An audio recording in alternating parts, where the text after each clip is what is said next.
Hola, mi nombre es Lauren Silva.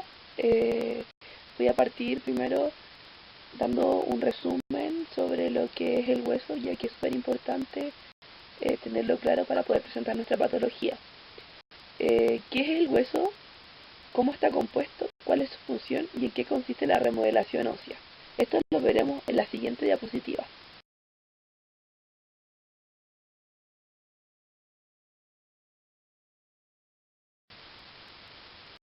El hueso posee formas muy variadas y cumple varias funciones. Es un órgano firme, duro y resistente que forma parte de cuerpos vertebrados.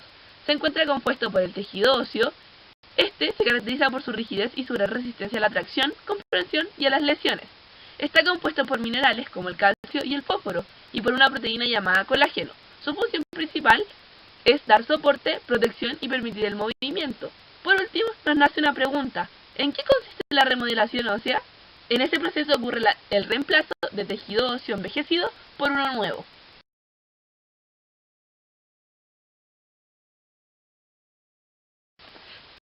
En el desarrollo de este trabajo sabremos qué es la osteoporosis, cuáles son sus factores de riesgo, los síntomas, la prevalencia, el diagnóstico, tratamiento, cuáles son sus procesos fisiológicos que se encuentran involucrados y la relación que tiene la osteoporosis directamente con la actividad física.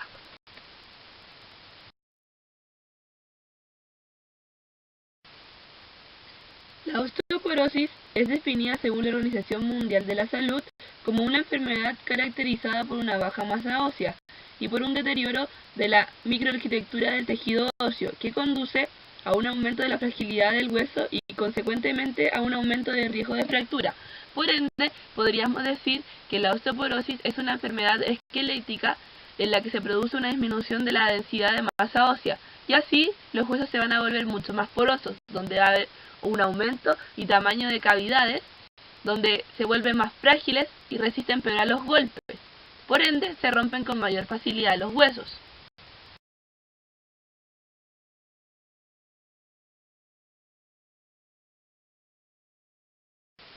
La osteoporosis tiene distintos factores de riesgo, donde encontramos el tabaco, que los fumadores pierden hueso más rápido que los no fumadores, lo que va a aumentar el riesgo de fractura.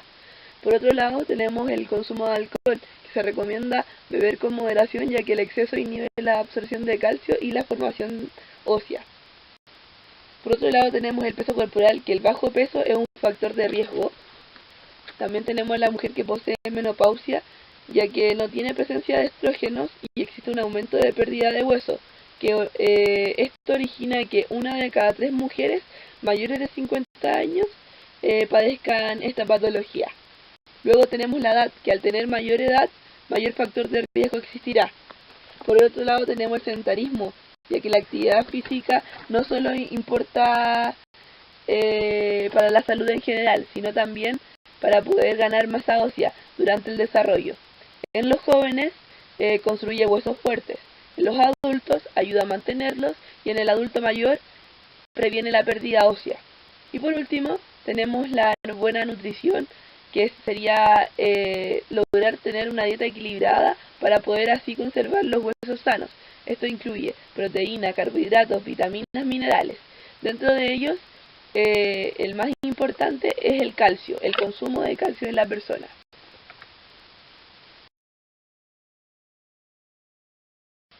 Ahora hablaremos sobre los síntomas que presenta esta patología. Esta se considera epidemia silenciosa, ya que no se manifiestan síntomas hasta que la pérdida del hueso es tan importante como la aparición de una fractura. Es ahí donde sentimos dolor, no nos sentimos cómodos, y las fracturas más frecuentes son las vertebrales, la de las caderas y las de las muñecas.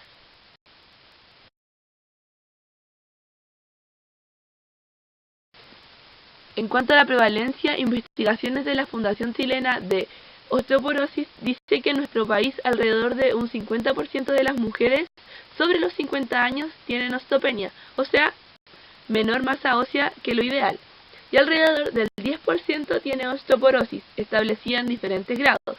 En cuanto a Estados Unidos, unos 10 millones de personas padecen osteoporosis y unos 18 millones tienen menor masa ósea, lo que se denomina osteopenia. En cuanto a España, Aproximadamente 2 millones de mujeres padecen osteoporosis, por una prevalencia de una población postmenopáusica del 25%. Eso quiere decir una de cada 4. Se estima que esta enfermedad es la causante de unas 25.000 fracturas cada año. Aproximadamente 1 de cada 3 mujeres y 1 de cada 5 hombres mayores de 50 años sufrirá una fractura osteoporótica en su vida.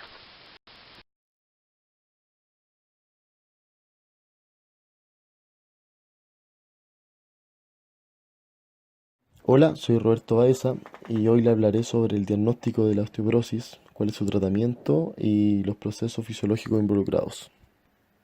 El diagnóstico de la osteoporosis se puede identificar luego de una fractura o bien teniendo en cuenta varios factores de riesgo. Se puede diagnosticar a través de una historia clínica y exploración física, que esto nos quiere decir que hay que tener la información detallada de los factores de riesgo, que son la aparición de dolor en la columna dorsal o lumbar, o cambio de la intensidad o característica de un dolor ya establecido. En cuanto a lo que es la exploración física, es importante tener en cuenta si es que existe una disminución de la talla o la aparición de cifosis. Estos ya son signos más tardíos. Si bien la radiografía es una forma de diagnosticar la osteoporosis, pero su valor es muy limitado para determinar la masa ósea, ya que solo se observa cuando la masa ósea tiene una pérdida importante, que esto es generalmente cuando la pérdida supera el 30%. El análisis de laboratorio, la fosfatasa, es una sustancia de la sangre que aumenta en la osteoporosis cuando ésta se está reparando una fractura. La densitometría, que es la más efectiva y la más utilizada, es una exploración que utiliza una dosis baja de rayo X para la determinación de la masa ósea.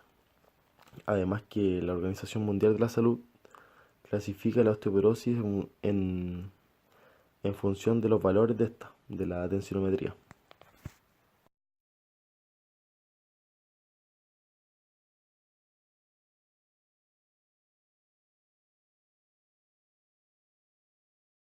Su tratamiento.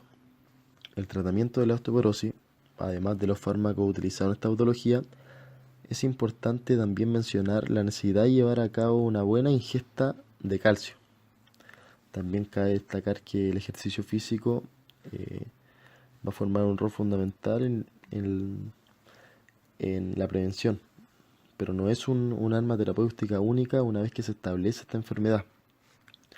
Si bien la actividad física, como dije, va a formar un rol fundamental, no se puede trabajar de forma aislada, ya que necesita de otros componentes para que se produzca la conservación de masa ósea, como son correctas medidas nutricionales, una adecuada medicación. Todos estos componentes van a ser fundamentales para la conservación de masa que se tenga en el momento. No se puede, digamos, trabajar ninguno de forma independiente. Se necesita el conjunto de estos componentes para lograr esa conservación de masa ósea.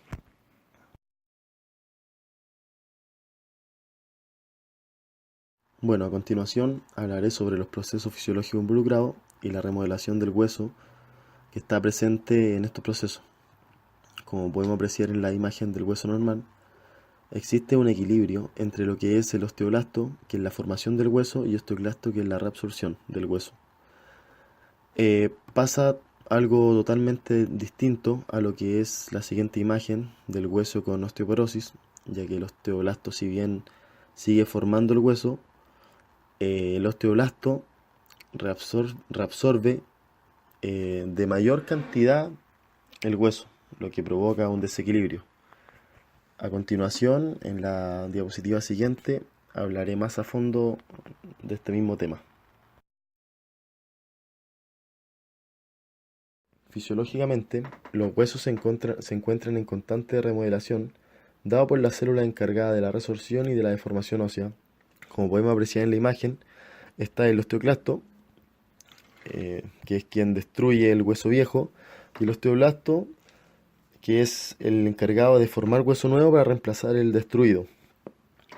Estas células se encuentran en equilibrio hasta aproximadamente la cuarta década, donde empieza a ocurrir un desequilibrio que pasa principalmente porque la cantidad de hueso reabsorbido es superior al hueso formado, lo que produce, como ya mencioné, un desequilibrio o una alteración, por así decirlo, en la remodelación ósea. Este desequilibrio es secundario a los cambios hormonales, disminución del estrógeno en la mujer posmenopáusica, pero también a alteraciones genéticas, como podemos encontrar las alteraciones mecánicas, nutricionales, hormonales, vasculares, nerviosas y locales en la regulación, que son la base actual del tratamiento farmacológico y no farmacológico. Otro punto a tener en cuenta es que en la etapa infantil y adolescente, esta remodelación, si bien es elevada la reabsorción, la formación es aún mayor. Por eso que existe un aumento en la masa ósea. Pero a partir de la cuarta década, como mencioné anteriormente, se comienza a producir alteraciones o un desequilibrio de estas células, lo que lleva principalmente a producir la osteoporosis.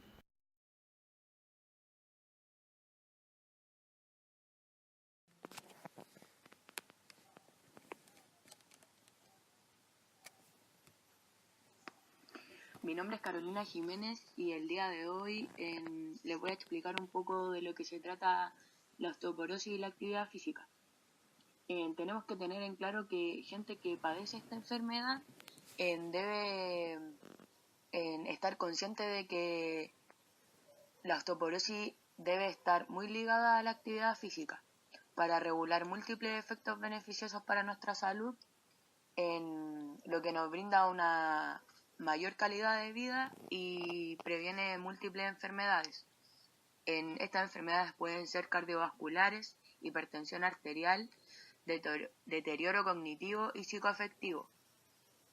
Es importante que tengamos en cuenta que con solo caminar de forma regular disminuye el riesgo de una fractura femoral, que es la más común en esta enfermedad, mientras que la inactividad incrementa el riesgo de padecerla. Últimamente se ha hecho un estudio y existe un 36% de reducción de riesgo de padecer fractura femoral en mujeres de 65 años.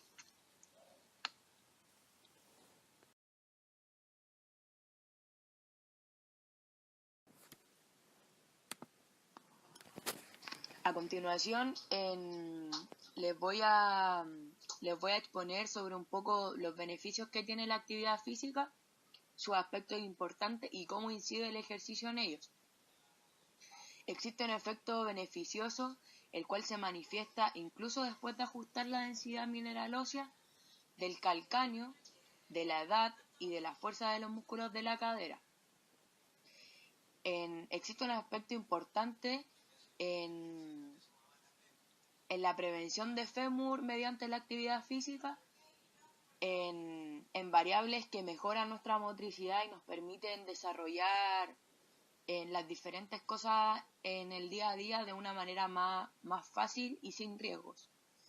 El ejercicio incide principalmente en que nos brinda mayor equilibrio, en mayor velocidad de reacción, mayor fuerza y resistencia muscular. También nos permite una mayor movilidad articular y coordinación. Y no solo disminuye la probabilidad de sufrir caídas, sino que mejora también en la capacidad de reacción frente a una caída. La actividad física es el principal mecanismo de acción de por qué se previene la pérdida del hueso, ya que la contracción muscular genera fuerzas psicoeléctricas que afectan la remodelación ósea del hueso para que éste pueda producir un aumento de vascularización del territorio en ejercicio y así poder mejorar nuestra motricidad y reacciones frente a situaciones que nos pueden dañar nuestros huesos, tales como una caída o un accidente, etcétera, etcétera.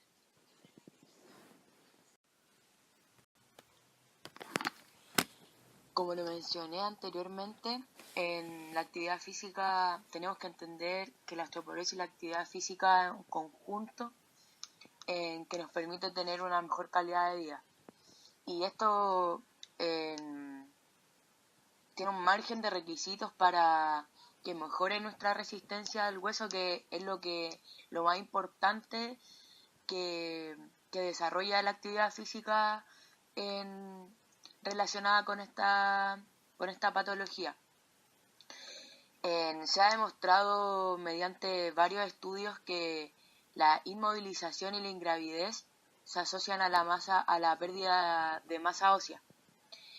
En cambio, el ejercicio físico ayuda considerablemente al aumento de esta misma. También es importante mencionar que no todos los tipos de ejercicio son igualmente eficaces y que algunos son perjudicables para nuestra salud y para nuestros huesos. Se ha demostrado que personas que padecen esta enfermedad no pueden ejercer movimientos de alto impacto sobre la estructura ósea, como por ejemplo el voleibol, el fútbol, ya que tienen un mayor efecto trópico sobre el hueso respecto a los ejercicios sin impacto.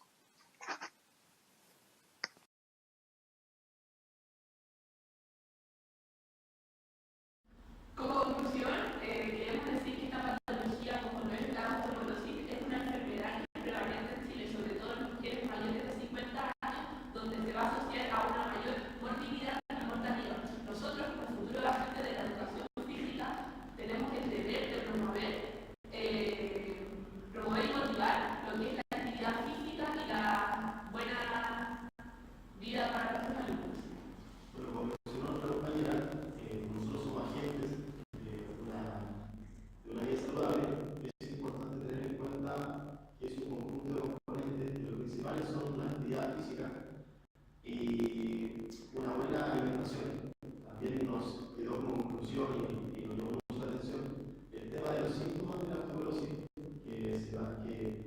que son silenciosos.